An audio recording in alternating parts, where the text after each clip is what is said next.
All right, we're on. Let me just tweet this out.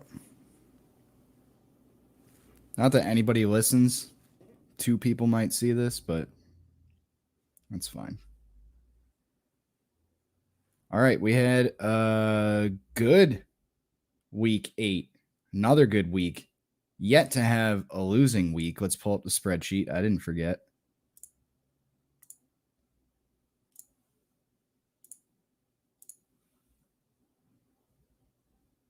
There we go.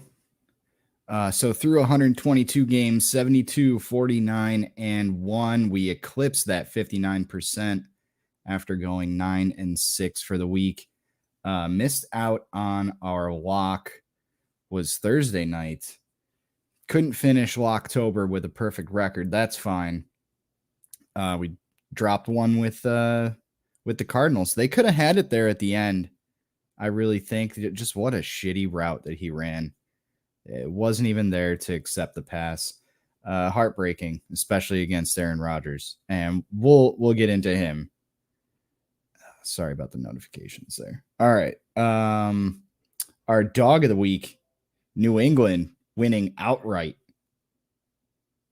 And we lost a teaser, our second teaser that we've lost. We teased the Giants up. So that was, we teased them up from 10 to 16. And then we teased Jacksonville. And boy, was I wrong on that one. Jacksonville from 3.5 to 9.5. They got smoked. But that's okay. Let me just update this formula up at the top. So this captures through week 8, and then when I update it, it'll grab every game because it throws off the stats on this pick and win percent. There we go. So after this week, we'll have 136 games. Just let's go over week 8 a little further. New England winning outright for us. That was awesome. Heartbreaker at the end on Thursday night. Browns. The Steelers might be back. Big Ben's back. So says Jersey Jerry. There's always Jersey Jerry. Colts. I said that was a fishy line. Cross 0 more than once, I think. Couldn't figure that one out. And then we went on a little bit of a streak here. Philly with an easy win, never in doubt. San Fran, like I said last week, I think they just had some trouble in the rain, and that wasn't all on Jimmy G. So bouncing back nicely against the Bears. And Bears are the Bears.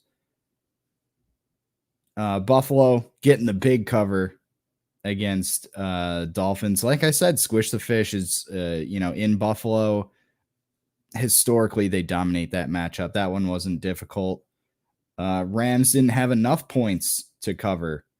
Missed it with the hook. No, that's a win. What are you doing, Philly? That's a win.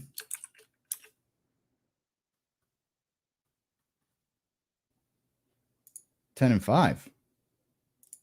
10 and 5.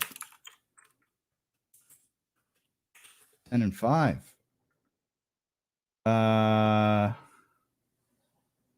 What else we got here? I was surprised that the Jets got that outright victory against the Bengals. They were at home. I'm struggling. I'm going to put the number up here. If anybody is watching, please call in and get me off of the Jets for tomorrow's game, Thursday night. What do we got next? Carolina, outright win. I don't trust in the Falcons for anything. So that was an easy fade. Jacksonville, I thought that was suspicious. The small line on the road against Seattle, but they only put up a touchdown. That stinks. I didn't watch a lot of these games, so I don't have a whole ton of analysis. Denver getting the home win, and the Saints stepping up on the Bucks. That was great. And then the Giants, that one was never really a sweat for the cover.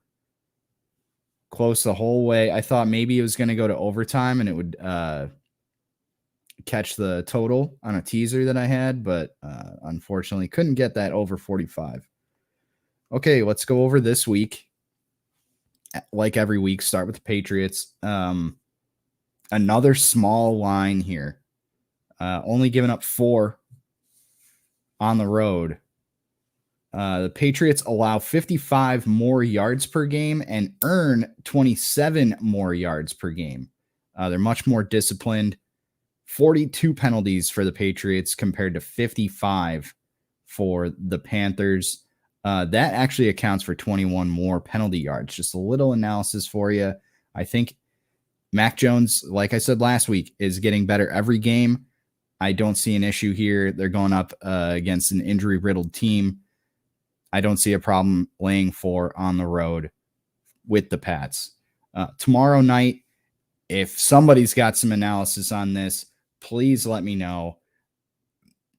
I'm going with the Jets. That was my initial read on it. I don't think that the Colts have what it takes to win by 11. Even though the Jets might have blew their load last week with that outright win against a good Bengals team. Let me see if I got any stats here on this one. I just wrote call in and convince me to go Colts. I really don't have a read other than I hate saying that it's too many points, but I just don't think that the Colts are going to cover 11 here. It is going to be cold tomorrow in Indy. Into the 30s was the weather report.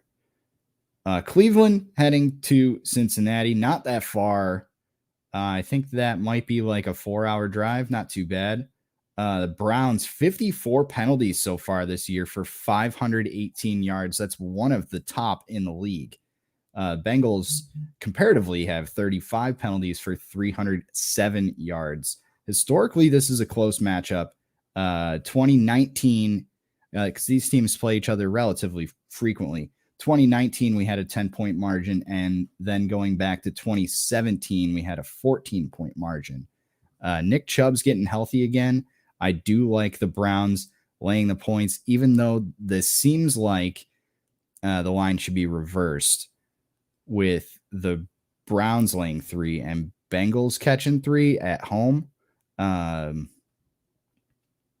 A little fishy there, but I think it's the injuries to the Browns that are influencing this line, as well as a hot Bengals team. I mean, they just lost to the Jets, but still comparatively very hot.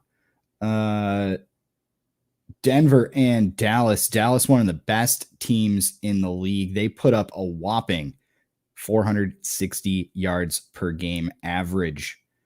Cowboys lead this in every category except for opponents' yards per game. That's what yards they give up, and opponents' points per game. They have 3 more penalties on the year, and that accounts for 6 fewer yards than the Broncos. Broncos have a pretty good defense, but I just think the Cowboys are really, really good, and I think Dak would have set some serious records last year if he hadn't snapped his leg. So I'm going to put my faith in the Cowboys here. At home, Jerry World, laying 9.5. This one, Houston is just so bad. Heading to Miami. What do we got for a note here? Texans, 6 more penalties for 107 more yards.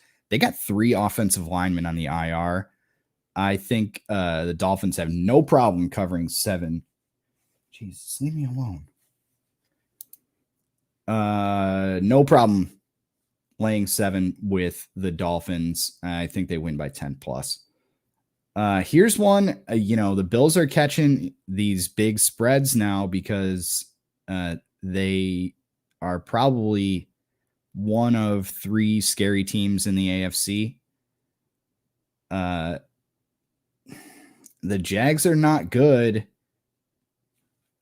When was the last time the Jags even covered here? See, this is what the spreadsheet's for. Last time the Jags covered. Were they off week 7?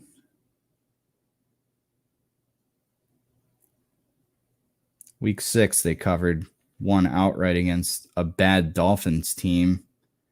They covered before that. To +4 against the Titans.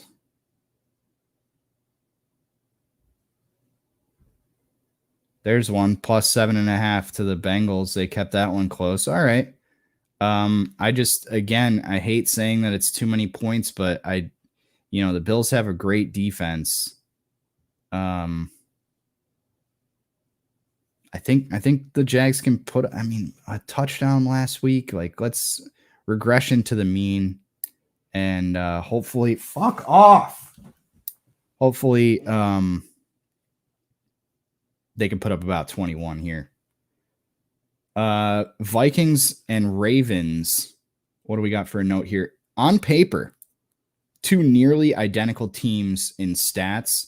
The Ravens have 3 more turnovers. Everything else, points per game, yards per game, opponents, points allowed per game, yards allowed per game, was all very equal, negligible to compare. And we're catching 5.5 with the Vikings. Ravens, like I said, with 3 more turnovers than the Vikings. Yes, they're at home, but I think Minnesota is due for some covers, and I think people are hot on the Ravens, and it's time for them to miss a cover here. So just some trend stuff. And again, I like that on paper the stats, 2 pretty equal teams, and they're giving us 5.5 here. So it's a good value. That's a sharp thing to say. Atlanta and the Saints. This one looks fishy to me. Atlanta catching 6 on the road. What do we have for a note here? The Saints quietly have a good defense, allowing just 16.8 points per game. The Falcons defense, I wrote, stinks, allowing 29 points per game and 362 yards against. Calvin Ridley ruled out. Jameis, as we all know, is also out. And I got upset. I threw my phone, and I wanted to check the line on this one.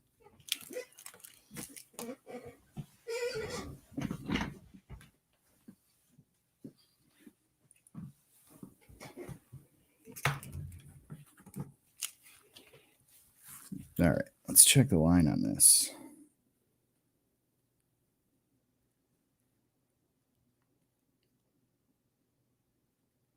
Still at 6, total sitting at 42. I would look at that over, just because the Falcons defense is so bad.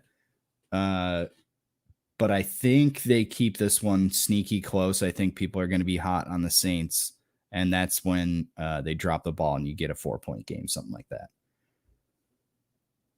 Moving on, Raiders at the Giants. I already said last week with this interim head coach thing, you get about 4 weeks of magic out of them. And coming off a bye, I especially like that. I've said time and time again, it's not off a bye that you want to look at a team. It's before their bye. They generally will cover the spread more frequently. But this interim head coach, I like that factor. Laying 3, I think they're definitely better than the Giants, and just a ton of injuries to the Giants. So definitely looking to take the Raiders here, laying 3 on the road. Chargers and the Eagles. Eagles just put up a ton of points, and Chargers coming off a tough loss at home to New England, so they got to fly west to east. I haven't done too much of that analysis this season so far as the travel stuff. What do we got for a note here? Philly incredibly undisciplined. 58 penalties. It was one of the highest I saw for the entire league. Compare that to 43 for the Chargers. But those 43 penalties, that's a 15 penalty differential. Philly actually has 13 fewer penalty yards. 3 cornerbacks are listed as questionable for the Chargers, and I wrote to check out the over. This is 50.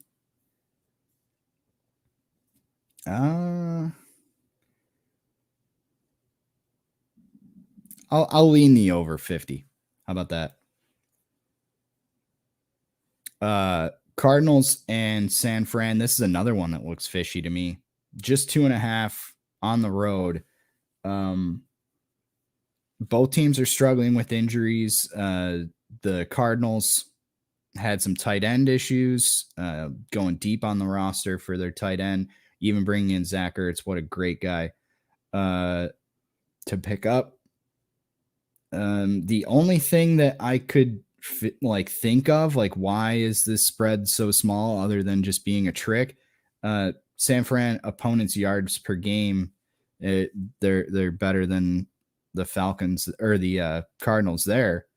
But the Niners, 11 turnovers. Compare that to the Cardinals with just 5. One of the lowest in the league that I saw. So, we got burned. I think it might just be a plus EV play to just pick the Cardinals every year. There's going to be 1-2 teams every year where if you just pick them against the spread, they're going to cover 70% of the time. So I think this is a plus EV play to just ride the Cardinals out. I mean, they lost against the spread last week, and we picked against them one other time, and we were wrong. So I believe they're 8-1 against this, or 7-1 against the spread. So I'd like to keep riding the Cardinals. This one, tough. News came out just before 11 a.m. today. Aaron Rodgers contracted COVID-19. He will not be playing on Sunday. I looked at the Caesars line at 11 a.m. You could get the Chiefs at -1 at 11 a.m. That line is now, when I left work, it was 7.5. Let's see what we got now. That line's 7.5 still. You could have gotten at 1 7 hours ago. So you got to be up on these things. I saw it at 1. I'm going to cap it at 1. Tough. I actually had Green Bay -1 earlier. I updated that to +1. And then when the news came out that Rodgers is not going to be playing, switch the pick.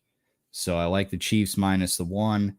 If I had to cap it at 7.5, Jordan Love. Rodgers really doesn't like him, so maybe he's actually good. At the 7.5, I'll probably take the Packers, but I'm capping this at 1. That's what I got it at this morning, 11 a.m. Eastern time, and that's a Caesars line, by the way. Last 2. Titans heading to the Rams. Rams, another great game, just couldn't put up the 15 that they needed to cover. Tennessee, Derrick Henry out. Tough. So this opened at 5.5, moved to 7.5. I would expect a greater line move than that, but at 7.5, I'm fine with. Do we have a note on this one? Rams very disciplined, 28-44 in penalties between these teams. That's 261 penalty yards to 390. Both teams allow 370 plus opponents yards per game. I said look at the over 53.5. With Derrick Henry out, I'm not gonna lean over. And last one, Monday night, Bears heading to Pittsburgh.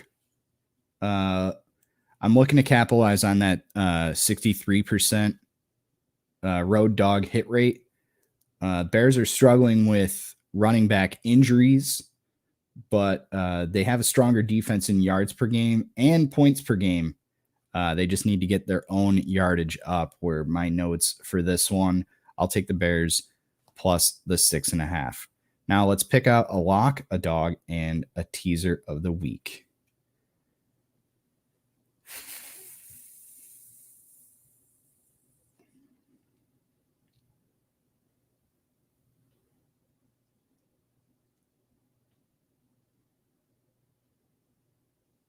I'm going to lock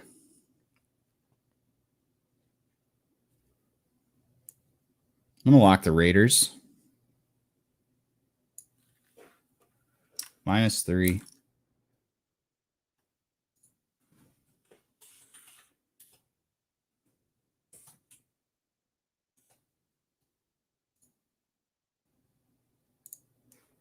Because our dog of the week is going to be the Vikings plus 5.5.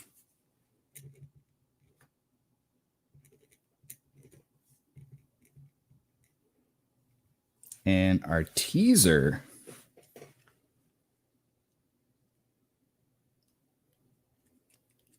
mean, how good does Jacksonville plus 20.5 look?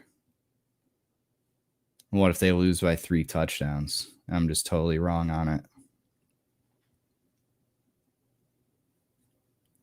Dallas, you could take down to 3.5, but that doesn't get us inside that key number. So let's do the Browns plus 9.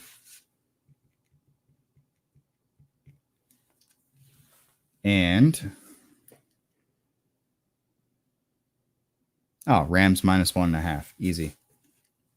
Browns and Rams. Okay. How do we feel about this? Like the road teams this week, huh?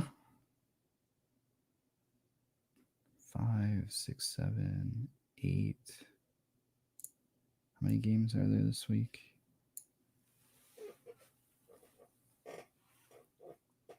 Where's my count?